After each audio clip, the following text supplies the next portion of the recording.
முதல் வாசகம். அவன் தன் வாழ்நாள் அனைத்தும் ஆண்டவருக்கே அர்ப்பணிக்கப்பட்டவன். சாமுவேல் முதல் நூலிலிருந்து வாசகம். அதிகாரம் 1, இறைவசனங்கள் 20 முதல் 22, 24 முதல் 28. உரிய காலத்தில் அன்னா கருவுற்று ஒரு மகனை பெற்றெடுத்தார். நான் அவனை ஆண்டவரிடமிருந்து கேட்டேன் என்று சொல்லி அவர் அவனுக்கு சாமுவேல் என்று பெயரிட்டார். எல்கானாவும் அவர் வீட்டார் அனைவரும் ஆண்டவருக்கு தங்கள் ஆண்டு பலியையும் பொருத்தனைகளையும் செலுத்த சென்றார்கள். ஆனால் அன்னா செல்லவில்லை. அவர் தம் கணவரிடம், பையன் பால் குடி மறந்ததும் அவனை எடுத்துச் செல்வேன், அவன் ஆண்டவர் திருமுன் என்றும் அங்கே தங்கியிருப்பான் என்று சொன்னார். அவன் பால் குடி மறந்ததும் அன்னா அவனை தூக்கி கொண்டு 3 காளை, 20 படி அளவுள்ள ஒரு மரக்கால் மாவு, ஒரு தோல்பை திராட்சை ரசம் ஆகியவற்றுடன் சீலோவிலிருந்து ஆண்டவரின் இல்லத்திற்கு வந்தார். அவன் இன்னும் சிறு பையனாகவே இருந்தான். அவர்கள் காளையை பலியிட்ட பின் பையனை ஏலியிடம் கொண்டு வந்தார்கள். பின் அவர் கூறியது, என் ஆண்டவர், என் தலைவரே, உம்மீது ஆணை, என் தலைவரே, உம்முன் நின்று ஆண்டவரிடம் வேண்டிக் கொண்டிருந்த பெண் நானே. இப்பையனுக்காகவே நான் வேண்டிக் கொண்டேன். நான் ஆண்டவரிடம் விண்ணப்பித்த என் வேண்டுகோளை அவர் கேட்டருளினார். ஆகவே நான் அவனை ஆண்டவருக்கு அர்ப்பணிக்கிறேன். அவன் தன் வாழ்நாள் அனைத்தும் ஆண்டவருக்கே அர்ப்பணிக்கப்பட்டவன். அங்கே அவர்கள் ஆண்டவரை தொழுதார்கள். இது ஆண்டவரின் அருள்வாக்கு. இறைவா உமக்கு நன்றி. இரண்டாம் வாசகம். நாம் கடவுளின் மக்களென அழைக்கப்படுகிறோம். கடவுளின் மக்களாகவே வாழ்கிறோம். திருத்தூதர் யோவான் எழுதிய முதல் திருமுகத்திலிருந்து வாசகம். அதிகாரம் 3, இறைவசனங்கள் 1 முதல் 2, 21 முதல் 24. அன்பார்ந்தவர்களே, நம் தந்தை நம்மிடம் எத்துணை அன்பு கொண்டுள்ளார் என்று பாருங்கள். நாம் கடவுளின் மக்களென அழைக்கப்படுகிறோம். கடவுளின் மக்களாகவே இருக்கிறோம்.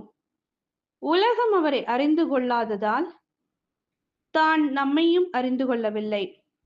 என் அன்பார்ந்தவர்களே, இப்போது நாம் கடவுளின் பிள்ளைகளாயிருக்கிறோம். இனி எத்தன்மையராய் இருப்போம் என்பது இன்னும் வெளிப்படவில்லை. ஆனால் அவர் தோன்றும் போது நாமும் அவரை போல் இருப்போம்.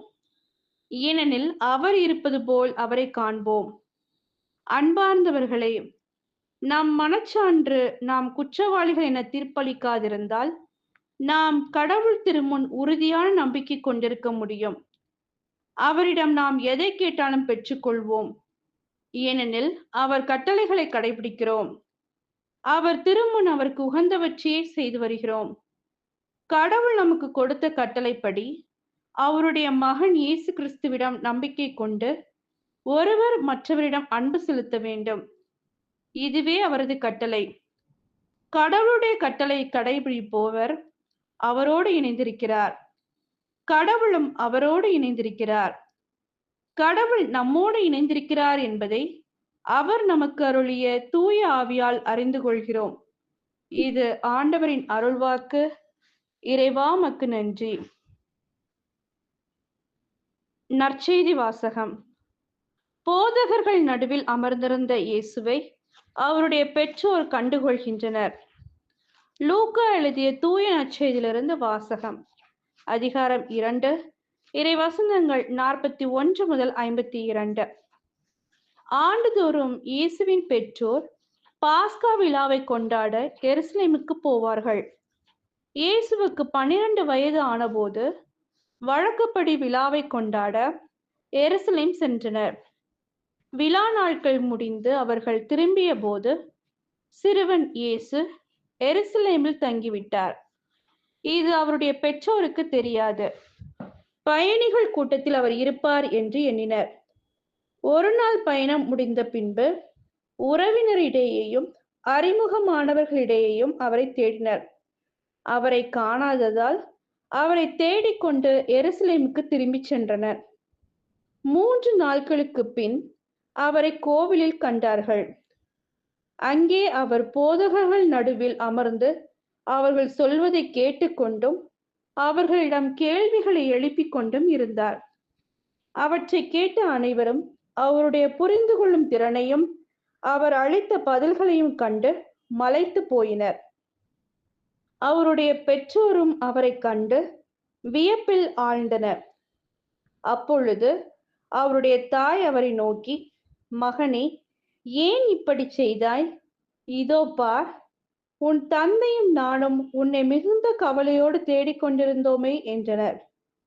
அவர் அவர்களிடம், நீங்கள் ஏன் என்னை தேடினீர்கள்? நான் என் தந்தையின் அலுவல்களில் ஈடுபட்டிருக்க வேண்டும் என்பது உங்களுக்கு தெரியாதா என்றார். அவர் சொன்னதை அவர்கள் புரிந்து கொள்ளவில்லை. பின்பு அவர் அவர்களுடன் சென்று நாசரேத்தை அடைந்து அவர்களுக்கு பணிந்து நடந்தார். அவருடைய தாய் இந்நிகழ்ச்சிகளெல்லாம் தமது உள்ளத்தில் பதித்து வைத்திருந்தார். இயேசு ஞானத்திலும் உடல் வளர்ச்சியிலும் மிகுந்து கடவுளுக்கும் மனிதருக்கும் உகந்தவராய் வாழ்ந்து வந்தார். இது கிறிஸ்துவின் நற்செய்தி. கிறிஸ்துவே உமக்கு புகழ்.